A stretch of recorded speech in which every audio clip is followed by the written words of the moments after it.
সম্মানিত আমিরে জামাত, সম্মানিত বিরোধী দলীয় নেতা চিৎকার করে ঘোষণা করেছেন, জুলাই আন্দোলনের মাস্টার মাইন্ড কোনো দল নয়, কোনো ব্যক্তি নয়, এদেশের নির্যাতিত তাওহিদি জনতা।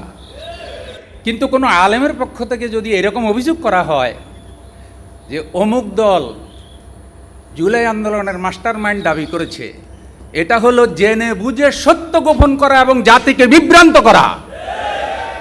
আমরা অনুরোধ করব এ ধরনের দায়িত্ব জ্ঞানহীন কথা থেকে নেতৃস্থানীয় আলেমরা যেন বিরত থাকেন। এদেশে ভারতীয় এজেন্ডা বাস্তবায়ন করার লিডার হিসাবে কোনো আলেম যেন ব্যবহৃত না হয়।